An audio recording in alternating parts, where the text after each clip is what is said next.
Okay, in this lesson, we're going to be talking about resolving chord progressions in your songs. Resolution's an important concept in harmony or writing chord progressions because you can think of resolution in a chord progression as the movement of a chord progression from an unstable sound to a more stable one. Resolution of a chordal pattern can be obtained by playing the chord that's expected to come next, and when you don't resolve to that expected chord, you can create some interesting and unexpected sounds. So you can use this concept to tie into what your song's message is about to best deliver its meaning. So let's start by taking a look at the chords in a major key. So they can be written out in Roman numerals the way I'm showing here on the screen. 1, 2 minor, 3 minor, 4, 5, 6 minor, and 7 diminished. So the first, fourth, and fifth chords in a major key are major chords.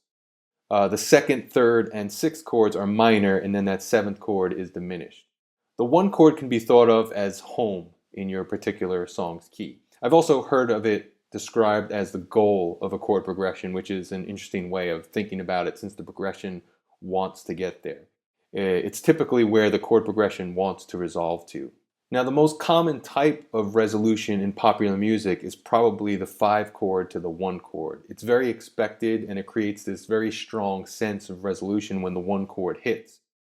So we're going to look at an example where I'm playing the chord progression A, D, E, A, which is a 1, 4, 5, 1 progression in the key of A.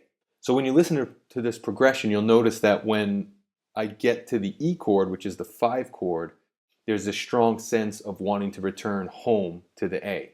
So take a listen to that.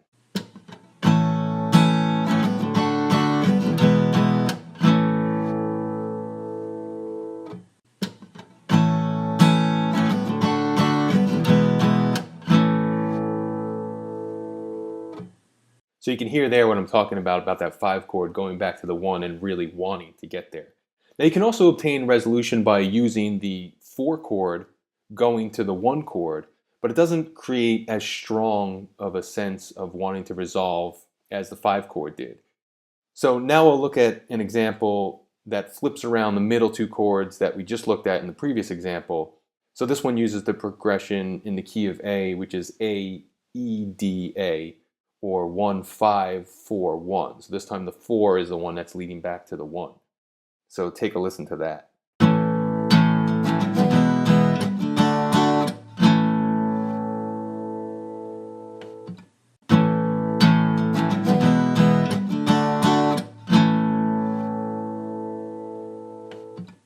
So while you can hear that 4 chord wanting to lead us back to the 1, it's not as strong as that 5 chord that led us back to the 1 in the first example. Another chord that creates a strong sense of wanting to go back to the root chord is the 7 diminished chord. So check out this example, and this one's in the key of F. So now the chords are going to be F, A minor, E diminished, and F, which is a 1, 3 minor, 7 diminished, 1 progression.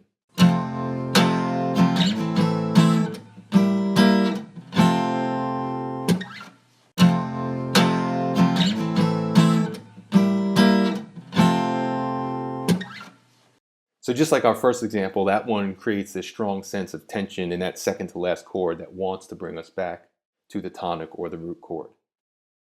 Furthermore, you can use resolution or lack thereof to create prosody in your music. If you have an idea that feels very complete or balanced, playing chord progressions that resolve makes sense. But on the other hand, if your song is about the unexpected, playing a chord that isn't expected, for example, following a 5 chord with something other than the root as the last chord in your section could be something worth experimenting with.